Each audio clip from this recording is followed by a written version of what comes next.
Now let's talk about curvature. So this is measuring how much a curve bends, or how much is it straight, like a straight line. We start with the notion of a unit tangent vector to get things started on curvature. So say we have a parameterized curve. R of t is x of t, y of t, z of t. And let's assume that we have a regular parameterization. That means that the derivative exists and the derivative is not equal to 0 at all times.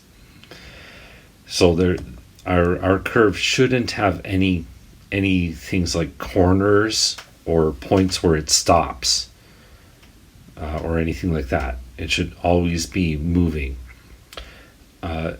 In these cases, we can talk about a unit tangent vector.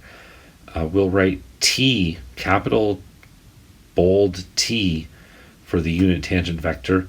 It's the vector in a tangent direction, while r prime is a vector in the tangent direction. We just want it to be a unit tangent vector, so I better divide it by its length. So we should take r prime of t divided by the length of r prime of t. So that's one reason why we want r prime to exist, so that we have something to divide, and we want it to be not 0, so that I'm not dividing by a 0 length. This unit tangent vector gives us the direction of motion, but without the speed. It ignores the speed of r prime, and it only points in the direction. Now let's introduce curvature. It just means how much a curve bends. In other words, how quickly its direction changes. And at least for now, we want to ignore the speed that we're traveling along the curve, and we want to measure the curvature of the curve itself.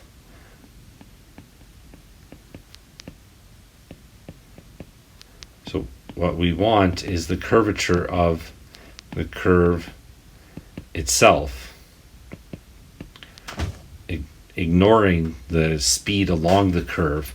We can talk about the speed that something is traveling along the curve. That's an important idea, and it will be very important to look at later on.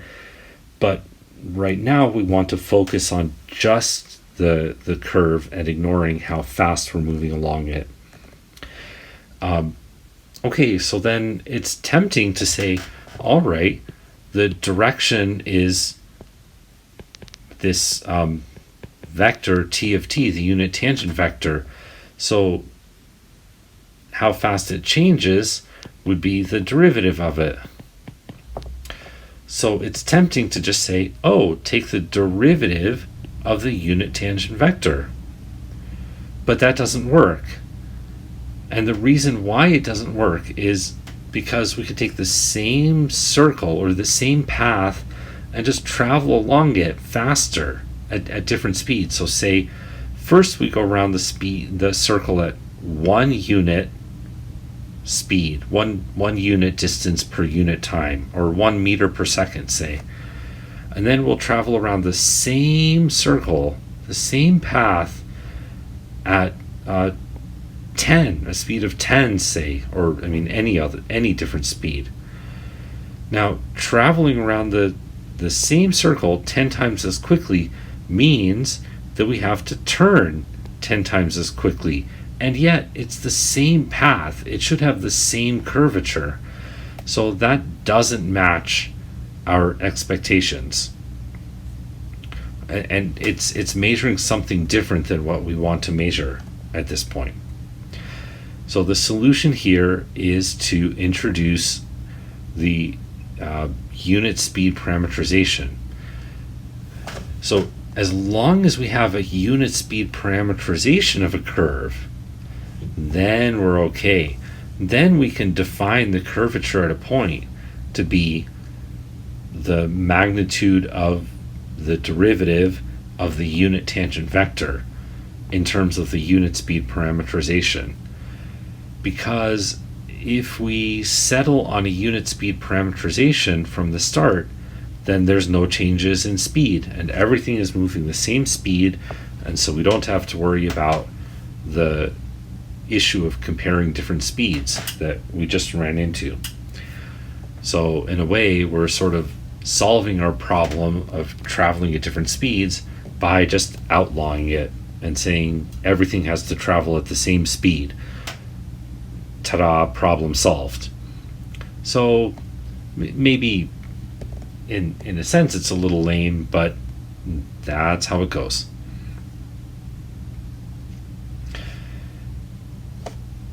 So let's use that example in terms of unit speed parameterization to do an example which is the curvature of a line.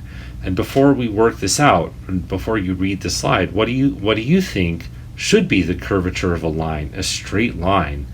What do you think the curvature of it ought to be? Okay, let's figure it out. So a straight line, a parameterization could be given by r of t equals a point p plus t times a vector v, where v is just some non-zero vector. That's the direction vector of the line.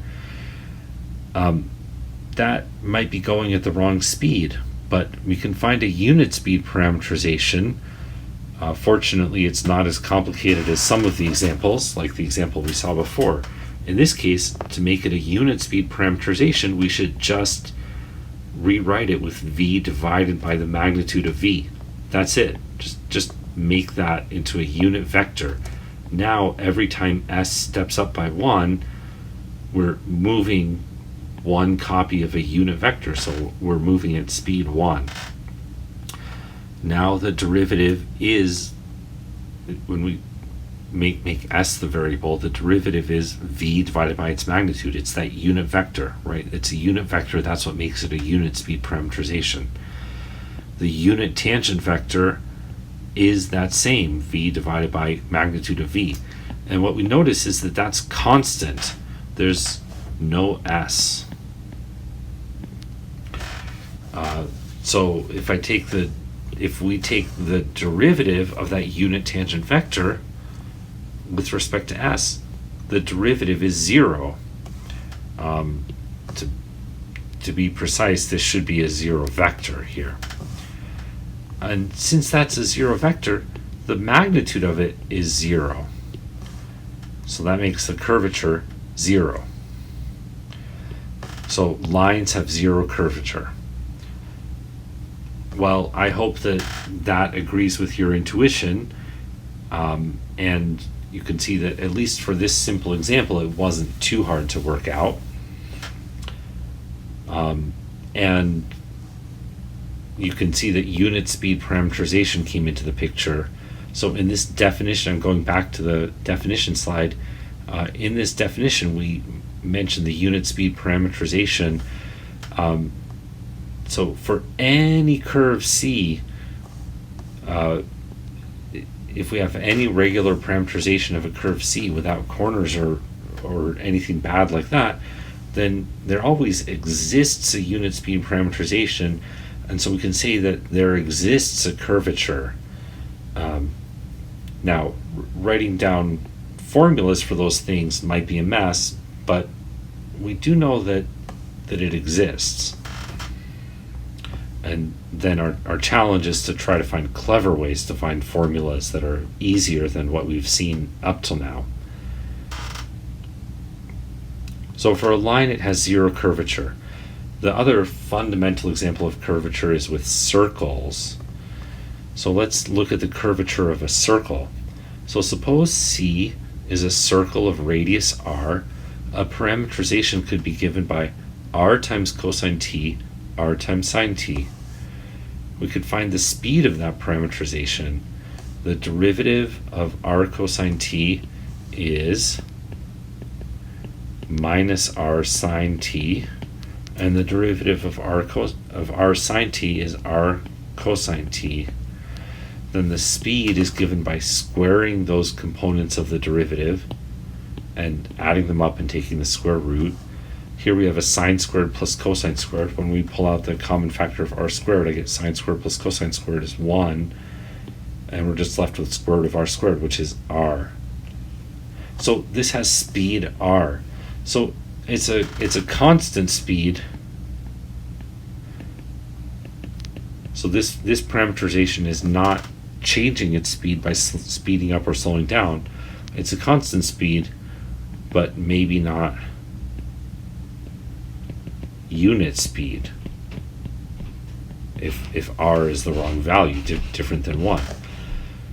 So we can find the unit speed parameterization without too much difficulty. It turns out that t equals s divided by r will work.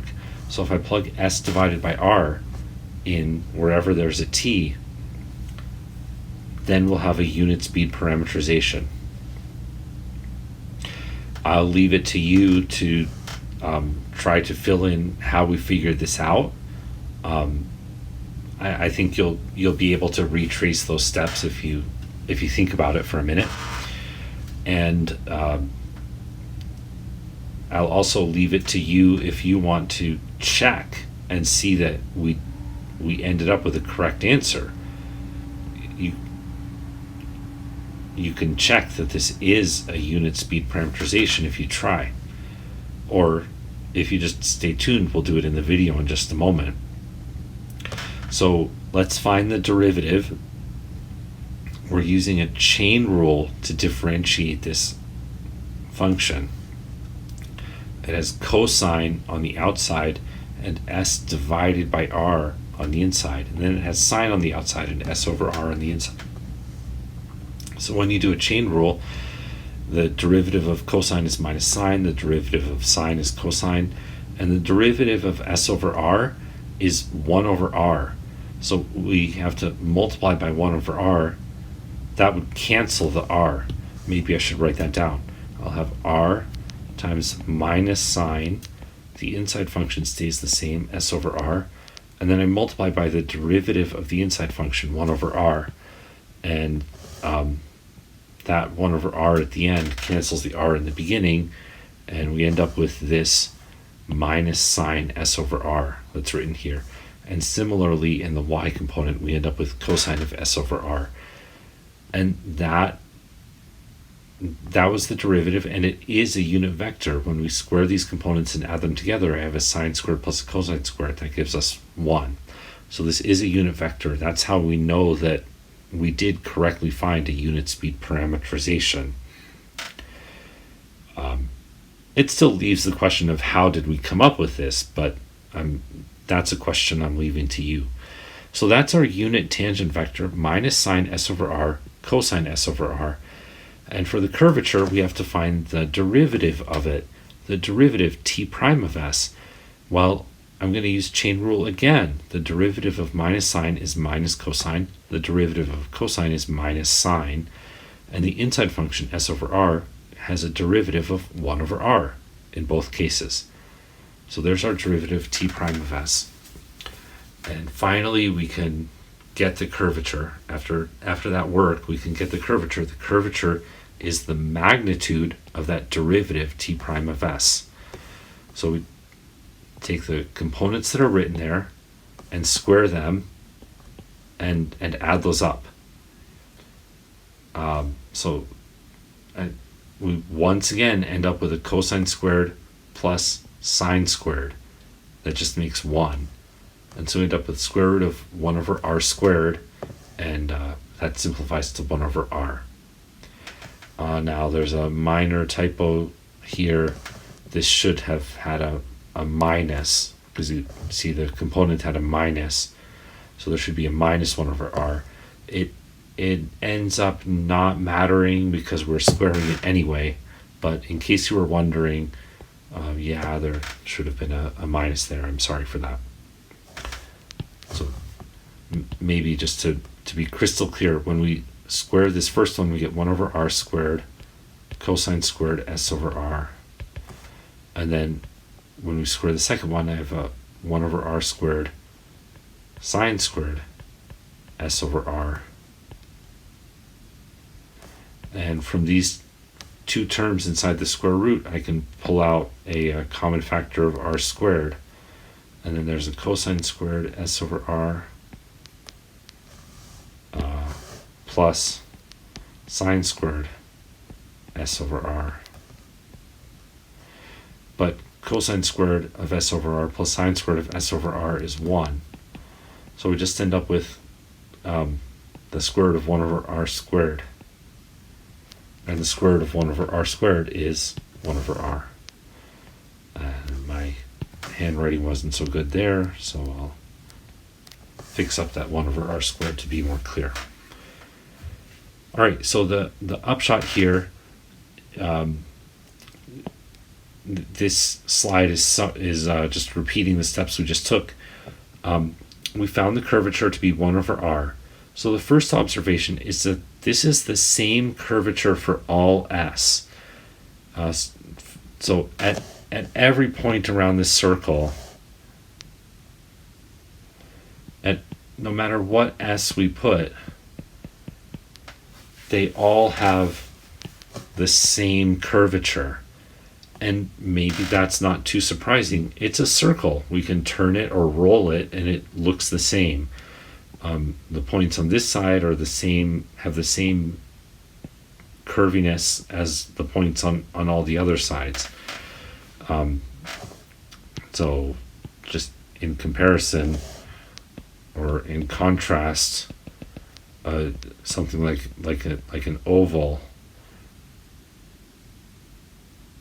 like this that has it's not the same all the way around, and it's pointier over here and has some flatter parts.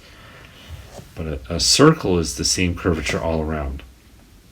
And specifically, the curvature of a circle of radius r is 1 over r.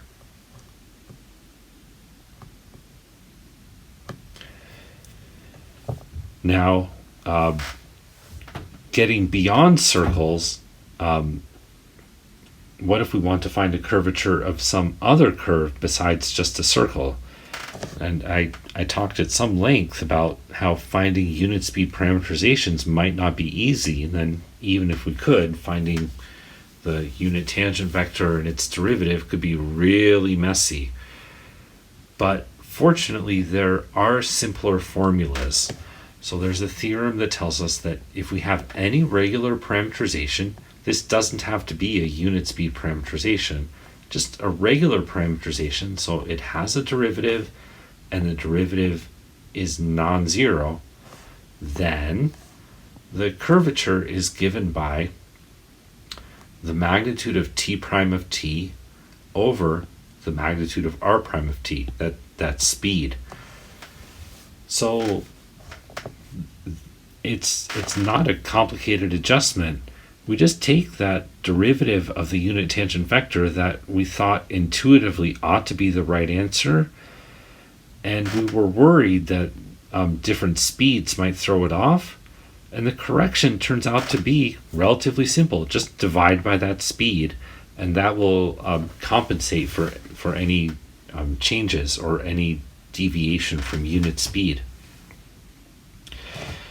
And once you have that theorem that gives you that formula for curvature, you can play around with it and rearrange the formulas, and you can come up with this formula for curvature, which is that the curvature of a curve at a given point t is given by the magnitude of the cross product of the first derivative with the second derivative.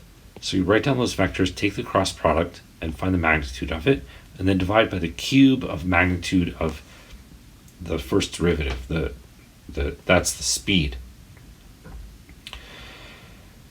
So that's a sort of weird looking formula. Where on earth could that have come from? And I actually won't go through the steps of how you show these are true or how we found those in the first place. The point is just that we're not limited to only using the original definition that was given. We are able to come up with simplified formulas. So in this last formula, you have r of t given, for this formula, we don't need to find the unit speed parameterization. We just need to find the first derivative and the second derivative and compute a cross product and divide some magnitudes. So that can be a pretty useful formula if you need to compute a curvature. Let's do an example to illustrate that.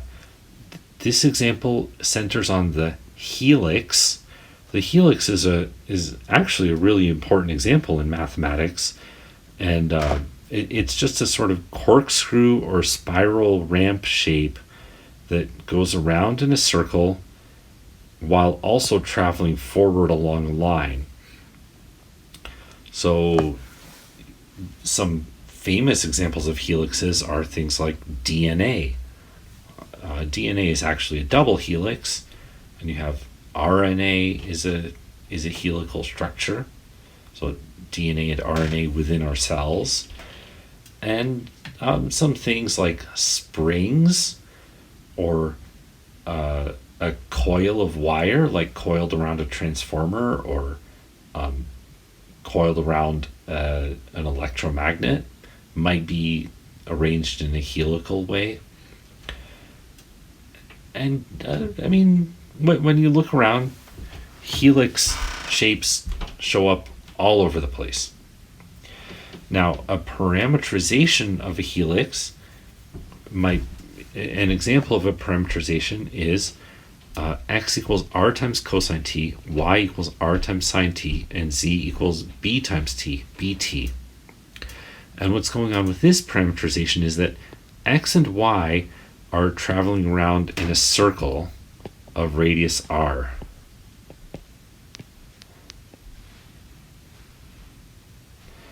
A circle of radius r. So those are just circling around according to r cosine t, r sine t.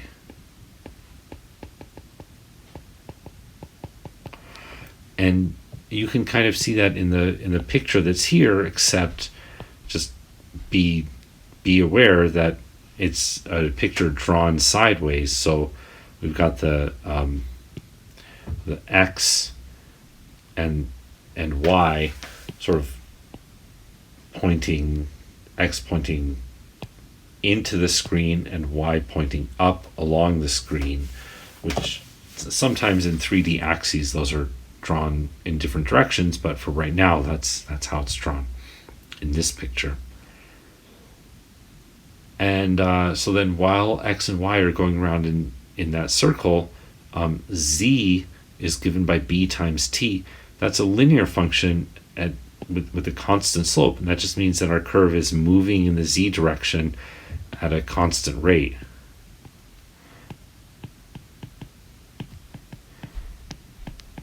It's moving in the z direction at rate b, with z equals b times t. So this curve is circling around, circling around in the x, y plane, and also moving in the z direction at the same time that it's circling around. And that makes it have a coiled or helix shape. The z direction is marked along this axis, this way. So that's a helix. Let's try to find the curvature of a helix. Well, our parameterization is repeated here. The first derivative uses the derivative of cosine and sine to be minus sine and cosine, and the derivative of bt is just b. And the second derivative we differentiate again. Derivative of minus sine is minus cosine, the derivative of cosine is minus sine, and the derivative of b, a constant, is 0. Perhaps I should say these r and b should be just given numbers. R and B should just be given numbers. They might be called parameters of the helix. And R is affecting the radius of that circle.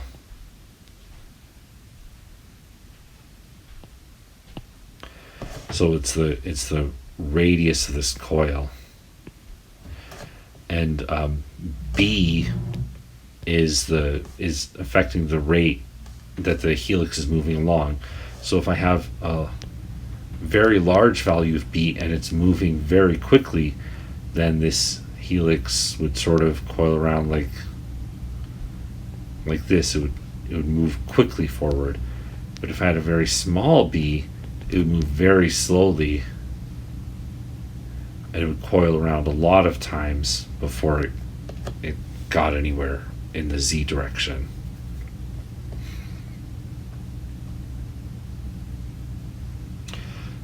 I should have said that before.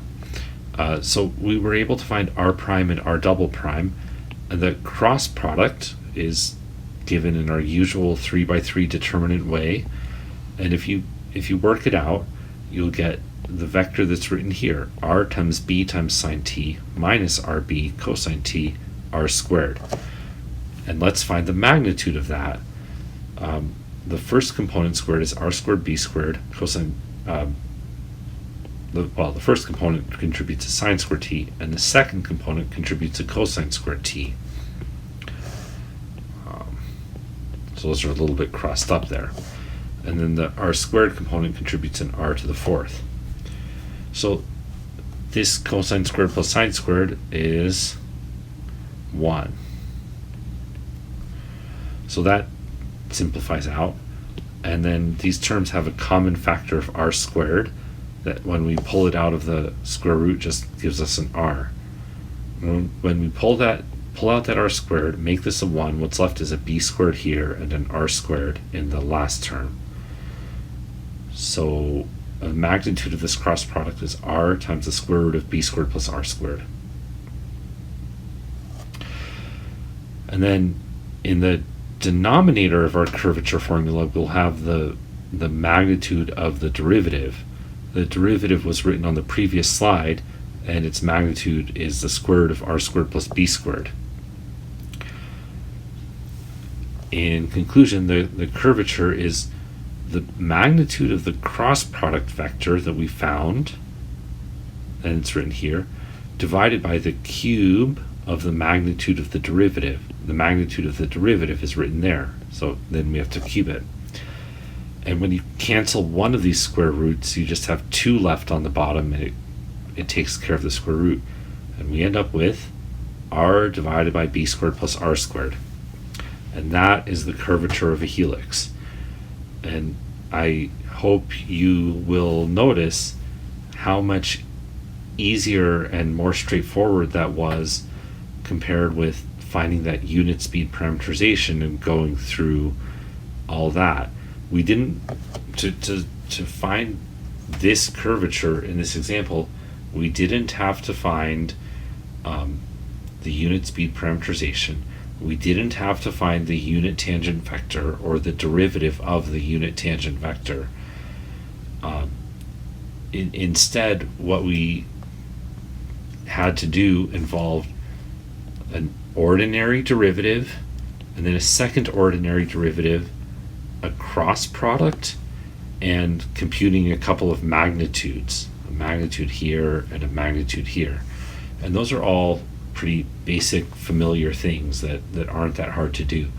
And when we put those pieces together, we can see the curvature of our curve. Another example to mention briefly with less details is the curvature of a graph. If I have a graph of a function y equals f of x, and let's just draw that graph in the xy plane, so we're just setting z equals 0, then a parameterization of that graph is given by setting x to be equal to t, and then when y equals f of x, that means y equals f of t, and we're just setting z equals 0. From there, we can work out the derivative, r prime of t. The derivative of t is 1. The derivative of f of t is f prime of t. And we can go on. We can find the second derivative of r. We can find r double prime, and we can find that cross product, r prime cross product r double prime, and compute all those magnitudes and so on. If you're curious, the details are written down in textbooks. But if you're curious, I would encourage you to just try writing it down yourself, and just write down what r double prime is. Write down what the cross product is. Just try and see if you can figure it out. In the end, the curvature comes out to be the second derivative divided by 1 plus f prime of x squared to the 3/2 power, which is kind of an odd expression. So in the end, the curvature comes out to be the second derivative f double prime of x divided by 1 plus f prime of x squared to the 3/2 power, which is a little bit of an odd expression, but that's what it is. And once you know that's the formula, then for any function f, we can figure out the curvature of its graph by using this formula. So just for example, in blue, I've plotted f of x equals x squared. That's this parabola. You can see that it's curved here at the bottom and kind of closer to flat on the sides. Just the sides look more flat, and the bottom of the parabola is where it turns around. It's a little bit more curved. So from x squared, it's easy to find the derivative is 2x and the second derivative is 2. And putting those into the formula for curvature, the second derivative is 2 on top. I have 1 plus the square of the first derivative. The square of the first derivative is 4x squared, and then that to the 3/2 power. And that's the curvature at any point. That's plotted in orange. So this formula, 2 over 1 plus 4x squared to the 3/2, is plotted in orange. And that lines up with our intuitive assessment of the curvature of a parabola. Near x equals 0, where the parabola is highly curved, the orange curvature graph spikes up. There's an uptick in curvature. But on the sides, where the parabola seems more flat, the curvature fades away to 0.